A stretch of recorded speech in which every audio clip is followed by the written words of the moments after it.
Oh hey, welcome to my 30-day sketchbook challenge. We're gonna see if we can improve my sketchbook skills in 30 days. Ooh, it's Jetta's turn, honeys. She was so hard, and I knew it would be, both with her darker skin tone, which usually requires more paints and mixing, and her curly hair, which I always draw way too neatly when doing it traditionally. It's supposed to be kind of messy. So who's Jetta St. Clair? She hails from the planet Lythra, the third planet from the sun, Pheno, and is part of the Pheno Interplanetary Union. It's a dreamy, glowy, lagoony planet with a mashup of pristine, sparkly modern architecture and mysterious ancient ruins. More about that later. One of those planets where you can feel the eerie sense of ancient and history the minute you step off the ship. Jetta comes from a family of dedicated public and government service. She is the youngest of 3 with an older brother and sister, and her parents were not even having it when she showed an interest in leaving Lythra to join the strongest fleet in the Union. So she sort of went behind their backs to apply and test for the academy.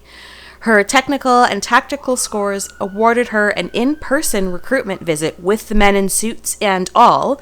Needless to say, her parents were not thrilled. I'm going to be honest here, I'm still not decided on how Jetta makes it to the fleet. I'm really toying with the idea that she actually sneaks off on her own and finds passage to Janum, which is the space station which houses the Academy. Ooh, spicy, spicy! I think it's the only thing that makes sense, and then depending on how I figure out FTL travel and communication, it may be quite a bit of time before they are in contact again. She may delay contacting them because they mad, etc., but we'll see. Again, world building as I do these videos, literally. Jetta had a very sheltered upbringing with helicopter parents. They doted on and were very overprotective of their children. Not that Lythra is terribly dangerous like Sada or anything, but it's just in their nature. More names to be determined here, but Jetta gets on okay with her brother, but Jetta and her older sister have an oddly competitive relationship. Jetta is an industrious and busy-bodied little gal who is kind of worrying at top speed all the time. She is highly perceptive and observant and can size a person straight up. Jetta reserves her words and is often underestimated. I call her my cyber gothic femme fatale princess. She loves her gadgets and fast vehicles and tight black clothes. Real Trinity energy. And noodles. She loves noodles. Anyways, she tends to look out for Vare on instinct and is frequently rolling her eyes at Vare and Jaro's antics. Mr. Redacted is her mentor, so they have sort of a master-Padawan relationship. I don't know. That's about it. I've got more, but, we're world building as we go. So 2 quick disclosures. If you found me through this challenge, I also do digital art as well as I'm building a print shop business, so you will also see that kind of content. Also, I will be returning to uploading once a week every Friday once this challenge is over. So this painting, woo! Like I said earlier, it was hard as hell. The skin tone was hard, and I got really confused with the hair details on the left side. I used a total of 6 colors on her skin. Again, I may not have needed that many. I just kind of keep adding, and even though I did an entire page of skin tone testing, I struggled to nail it. More work needed on that.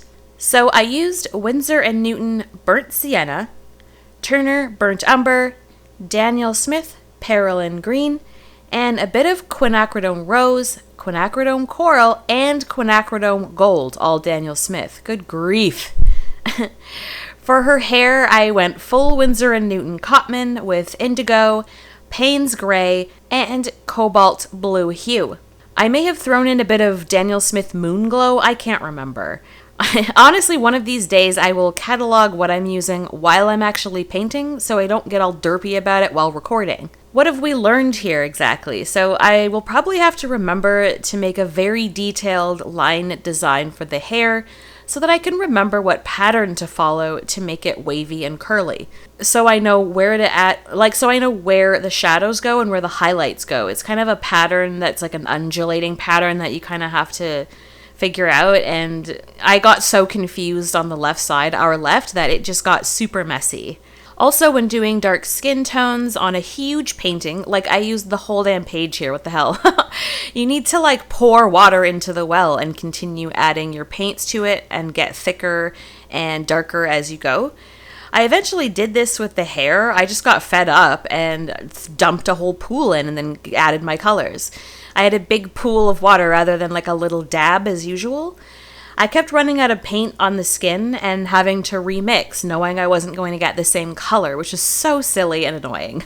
I did have a lot of fun doing the hair, despite getting a bit stuck on the design on the left side.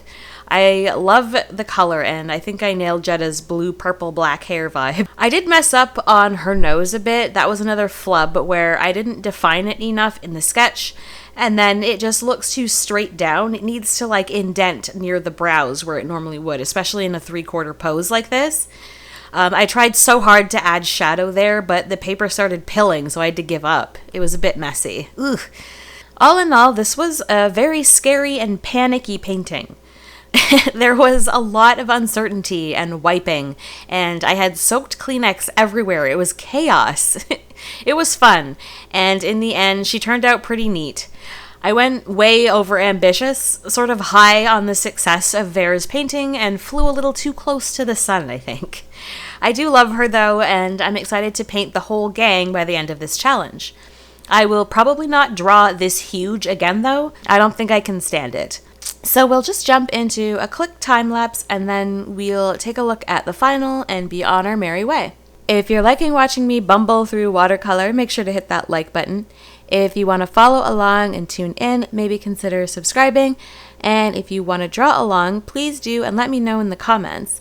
And also if you have any art supply tips or anything like that, I'd love to hear it. Thanks for watching, and I'll see you in the next one tomorrow. Oh wait, not tomorrow, on Monday. Bye!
Here's a look at my extensive skin tone research for Jetta. Lots of drawing little spheres, filling it in, and not being able to replicate the color that I wanted. I had one favorite on this page and I could not get it again, and I was so devastated. Back to the lab on skin tones, honestly. Anyway, I'm happy with how she turned out. Isn't she lovely? Thanks again for watching, and see you in the next one. Bye!